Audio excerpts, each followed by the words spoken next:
En julio de 1936, España se partió en dos mitades. Desde entonces, los partidarios de uno de los dos bandos enfrentados han acumulado argumentos para justificar las acciones de su bando y denigrar y envilecer al otro. Uno de los argumentos más inteligentemente utilizado ha sido el del partido que tomaron los intelectuales y artistas españoles durante la Segunda República y la Guerra Civil. Esto ha llevado, a lo largo de 75 años, a juzgar a algunas de las cabezas más brillantes de España sobre premisas ideológicas, en muchos casos falsas, menospreciándose a algunos intelectuales y artistas no por su obra, sino por el bando al que real o supuestamente estaban adscritos. Personalidades como las de García Lorca, Ortega y Gasset, Marañón, Vicente Alexandre o Unamuno han sido instrumentalizadas por uno de los dos bandos en lucha en beneficio propio, faltando así a la verdad.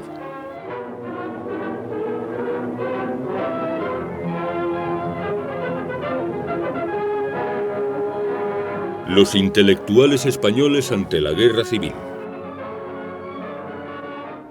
Los intelectuales y artistas españoles vieron en el verano de 1936 su patria arrastrada a una terrible guerra civil que les iba a partir el corazón. Una parte de ellos tuvieron que militar en uno de los dos bandos enfrentados. Su postura roja o azul sirvió para sustentar ideológicamente a los bandos enfrentados. Algunos pocos optaron por la neutralidad, lo que en muchos casos les llevó al exilio o a la muerte.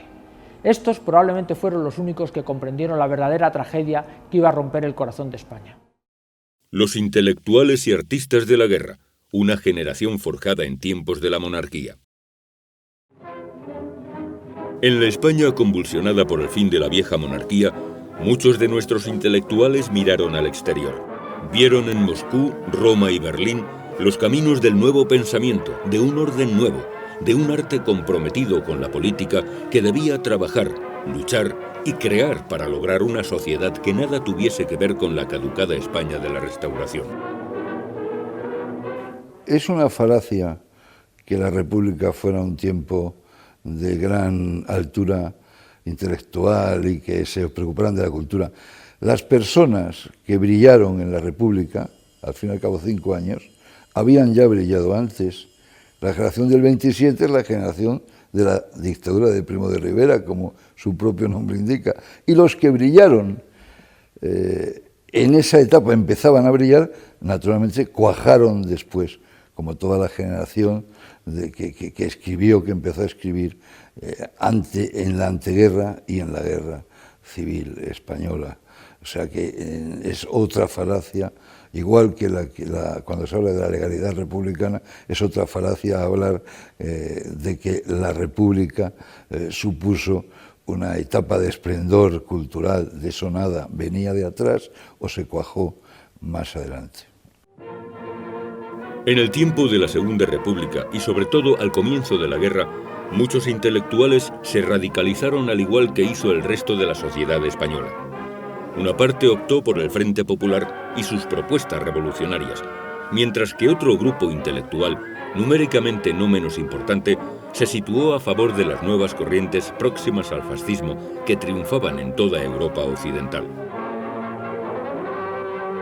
Los comunistas y socialistas van a seguir la tendencia dictada desde Moscú de abandonar la vanguardia, que utiliza un lenguaje poco accesible para las masas y poco apropiado para la propaganda, en favor de un realismo socialista.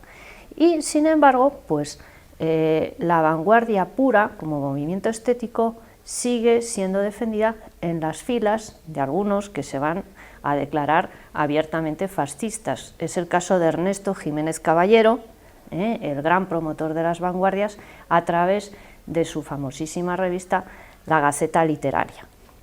Él había dado cabida en sus páginas a todo tipo de personajes sin importarle el color político, el mismo Rafael Alberti, que va a estar en la Alianza de Intelectuales Antifascistas promovida por el Cominter, pero al llegar el año 31, 32, 33 se va quedando solo, y se queda tan solo que de hacer la Gaceta Literaria pasa a publicar el Robinson literario, porque era como Juan Palomo, yo me lo guiso, yo me lo como, se hacía la revista él solito.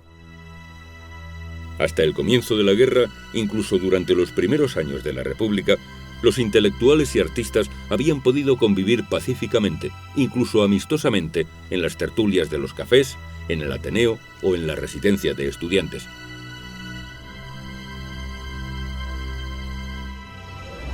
Pero con el comienzo de las hostilidades, su convivencia se hizo imposible. Tuvieron que tomar partido, al igual que el resto de los españoles.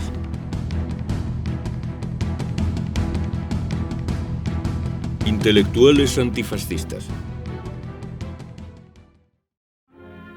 No fueron muchos los intelectuales y artistas que se declararon de forma absolutamente libre partidarios del Frente Popular en julio de 1936. La mayoría de ellos eran socialistas y comunistas, junto a un número muy reducido de anarquistas. Su actuación a favor del triunfo del Frente Popular había comenzado antes de la guerra, incluso del triunfo del Frente Popular en febrero del 36. En la primera línea de la batalla intelectual y política contra el orden social establecido, se situó el poeta comunista Alberti y su compañera María Teresa León, junto a nombres como los de José Bergamín, Alto Laguirre, Miguel Hernández, Buero Vallejo o el director de cine Buñuel. Pues los intelectuales, escritores, artistas de izquierdas se van a agrupar bajo el ala protectora de Rafael Alberti y de la serie de organismos que vienen prefabricados para uso de los intelectuales desde Moscú, concretamente pues la Alianza de Escritores Antifascistas, donde Rafael Alberti y María Teresa León van a llevar la voz cantante. Ejemplo de actividades que realizan. En 1933, un año antes de la Revolución de Asturias, sacan la revista Octubre, financiada íntegramente por el Comintern. En 1934, Rafael Alberti y María Teresa León se desplazan a un congreso de escritores antifascistas en Moscú, donde, entre otras cosas, tienen que dar cuenta de esa inversión que está realizando el Comintern en la revista. Alberti y María Teresa León, a vista de lo que está sucediendo en Asturias, demoran su vuelta a España hasta que se ha pasado un poco toda la circunstancia y van a volver.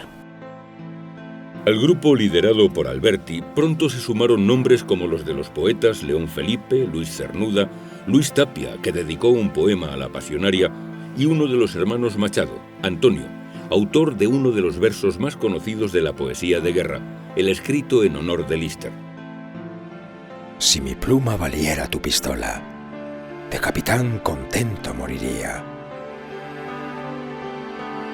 Uno de los primeros y más importantes actos de militancia política antifascista de este grupo fue la publicación del Manifiesto de la Alianza de Intelectuales Antifascistas el 30 de junio de 1936. Este es un levantamiento criminal de militarismo, clericalismo y aristocraticismo de casta contra la República Democrática, contra el pueblo representado por el gobierno del Frente Popular. Nosotros, escritores, artistas, investigadores, hombres de actividad intelectual en suma, agrupados para defender la cultura en todos sus valores nacionales y universales de tradición y creación constante, declaramos nuestra identificación plena y activa con el pueblo, que ahora lucha gloriosamente al lado del gobierno del Frente Popular. Más bien en ese manifiesto lo que sorprende es unas cuantas ausencias. No está Ortega y Gasset, no está José Gaos, no está, es decir, hay ausencias llamativas que yo diría que coinciden fundamentalmente con ese grupo intermedio de los que son fieles a la República, pero se van huyendo de la anarquía de la República. Y probablemente tiene relación. ¿Quiénes están en ese grupo inicial? Pues que ahora me vengan a la memoria y que puedan sonar, evidentemente Alberti, evidentemente José Bergamín, está también Luis Cernuda, está Ramón Sender, el novelista, está María Zambrano, está Alto Laguirre, bueno, y pongamos otros tantos o el doble de otros tantos más. A estas firmas iniciales siguieron otras muchas, algunas de ellas obtenidas mediante coacciones, como la de Marañón. Alberti y sus correligionarios tuvieron una labor muy destacada en la obtención de nuevos firmantes del documento.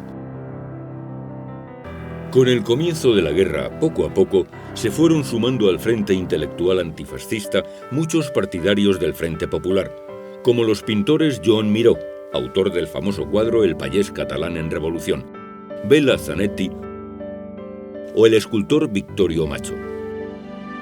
Un puesto especial entre ellos tiene uno de los pintores españoles contemporáneos más destacados, Picasso, que demostró su militancia izquierdista pintando el cuadro más famoso de la Guerra Civil, el Guernica. Su obra fue la pieza clave del pabellón de España, coordinado por el filósofo José Gaos de la Gran Feria Internacional de París de 1937. Se convocan mítines por todas partes para orientar a la población civil de la retaguardia. La solidaridad internacional nos llega a Madrid, representada por los más ilustres intelectuales del mundo.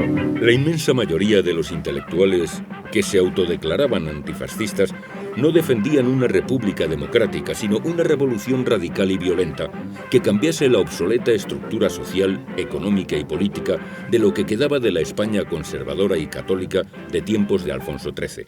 Madrid, corazón de España, late con pulsos de fiebre. Si ayer la sangre le... Querían una España totalitaria, siguiendo el ejemplo que había triunfado hacía poco en la Unión Soviética. Álvarez del Valle hablando al mundo desde Madrid. No a pedir nada para sí, sino a exigir que el pacto sea acatado y cumplido por los Estados miembros de la Sociedad de las Naciones. Los intelectuales frente populistas formaron una internacional antifascista que fue muy bien utilizada propagandísticamente por los distintos gobiernos de la República dentro y fuera de España. La organización de congresos internacionales de intelectuales antifascistas, sus numerosas publicaciones y manifestaciones culturales resultaron básicas para la proyección exterior de una imagen culta y democrática del Frente Popular Español de la República en guerra.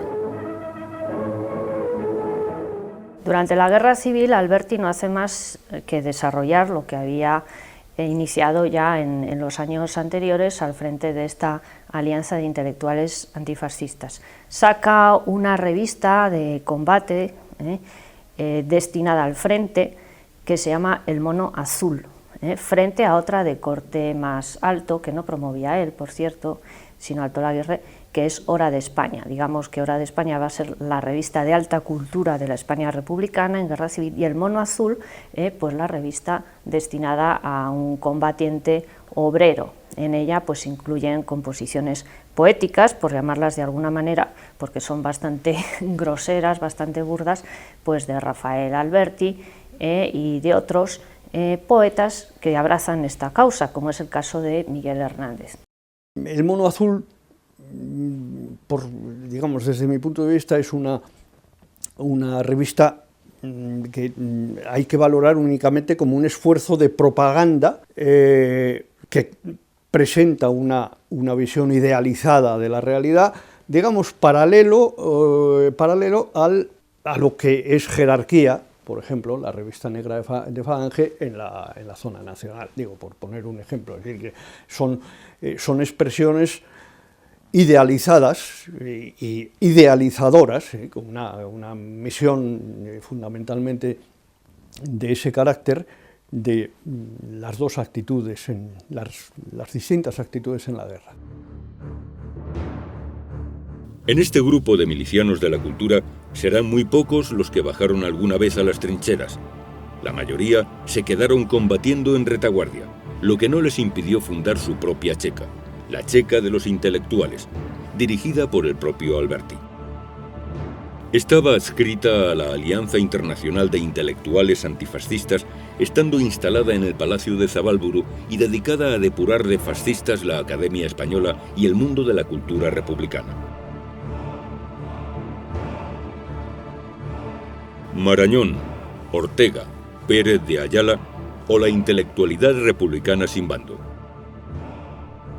La monarquía de Alfonso XIII era una institución gloriosamente fenecida. De su caída y del advenimiento de la Segunda República fueron, en buena medida causante, un sector importante de la intelectualidad liberal española. La agrupación al servicio de la República, formada por algunas de las mejores cabezas de España, desempeñó un papel determinante en la caída de Alfonso XIII. Años después, ya bajo el régimen de Franco, estos mismos intelectuales recordarán con añoranza los tiempos de Alfonso XIII, una época, según ellos, de libertad, progreso y paz, olvidando su responsabilidad en el fin de la monarquía. En la misma línea de pensamiento estaban algunos artistas como el pintor Ignacio Zuloaga, que recibió con júbilo la llegada de la República, al igual que hizo Azorín, que calificó en 1931 al nuevo régimen como República de los Intelectuales, lo que no le impidió luego situarse en el bando nacional. Muy pronto la República soñada por estos intelectuales, científicos y artistas que habían ayudado de manera tan decidida a su nacimiento, tomó una clara deriva revolucionaria y antidemocrática que les obligó primero a distanciarse y luego a romper con ella.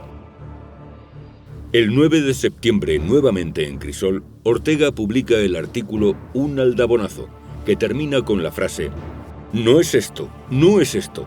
La República es una cosa, el radicalismo es otra, sino al tiempo".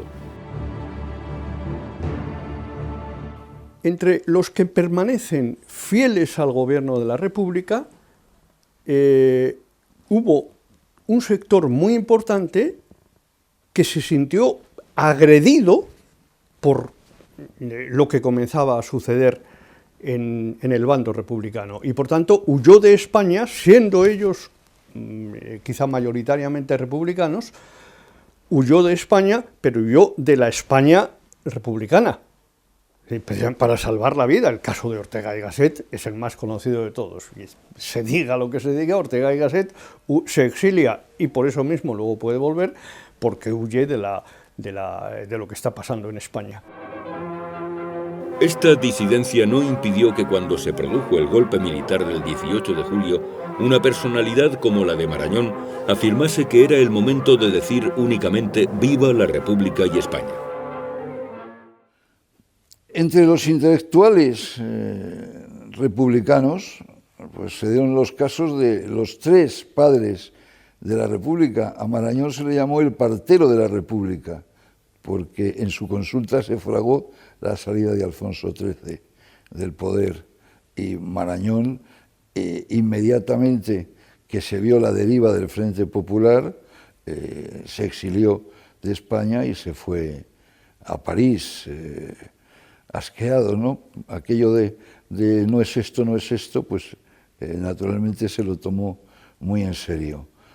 Ortega, igualmente, asqueado, otro de los fundadores de la agrupación de intelectuales al servicio de la República, salió de España y se exilió y se fue a París, también completamente desencantado de la deriva del Frente Popular. Bueno, y el caso casi más paradigmático, porque tenía un cargo público, era el embajador de la República en Londres, es Ramón Pérez de Ayala, que dimite en el tiempo del Frente Popular, naturalmente asqueado del cariz que toman los acontecimientos y del radicalismo del Frente Popular, se exilia, dimite de la embajada en Londres y envía a sus dos hijos a luchar en la zona nacional.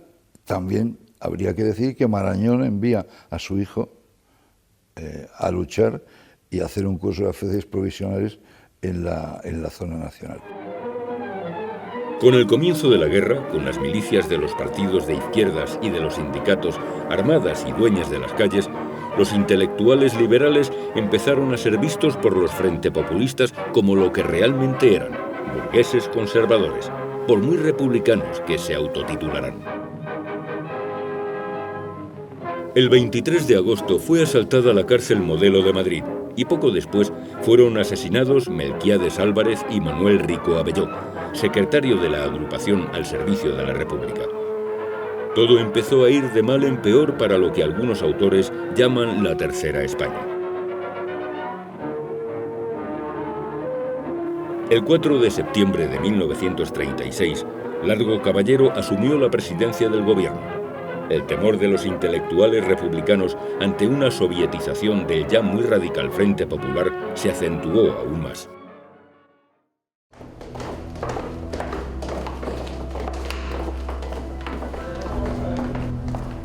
La revolución no respeta a nada ni a nadie. El doctor Marañón fue obligado por gente armada a hablar en la radio a favor de la revolución y 2 veces fue detenido y llevado a una checa, comunista y socialista respectivamente, estando a punto de ser asesinado. La situación terrible que se vivía en Madrid llevó a Marañón a salir de España rumbo al puerto de Alicante, rumbo a Marsella y luego a París en compañía de Ramón Menéndez Pidal, a bordo de un destructor inglés. Al llegar a Francia declaró a Le Petit Parisien que había huido de la España republicana porque iban a matarnos. Desde este momento dedicó todos sus esfuerzos a dar su propia versión de la guerra recogida en su escrito de diciembre de 1937, Liberalismo y Comunismo, donde compendia buena parte de sus argumentos en apoyo del bando nacional. Consideraba que la República Liberal que había auspiciado junto con Ortega y Pérez de Ayala en 1931 había muerto.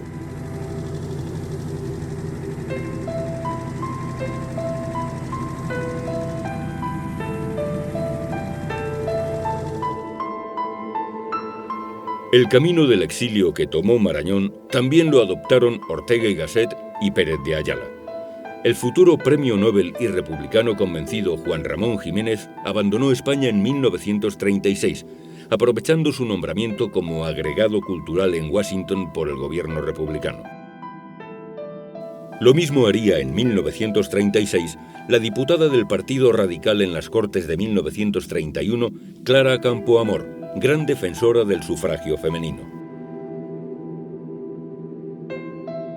Un caso distinto al de estos es el del poeta Vicente Aleixandre, un intelectual claramente de izquierda que, sin embargo, intentó separarse todo lo posible del Frente Popular y de sus excesos, a pesar de pasar toda la guerra en su casa de Madrid, en plena ciudad universitaria.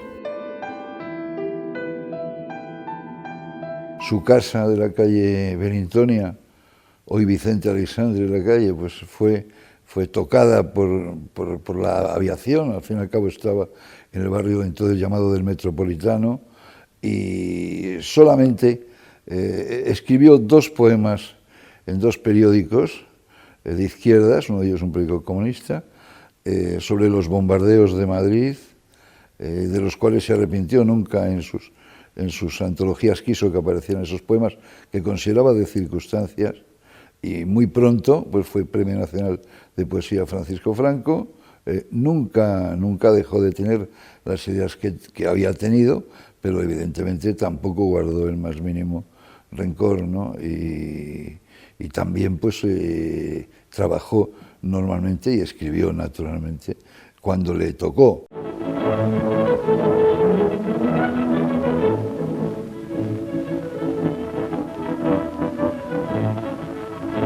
Desde el exilio interior o exterior, todos ellos adoptaron una postura abiertamente contraria a los gobiernos republicanos de Valencia, lo que no implicaba ser partidarios de Franco.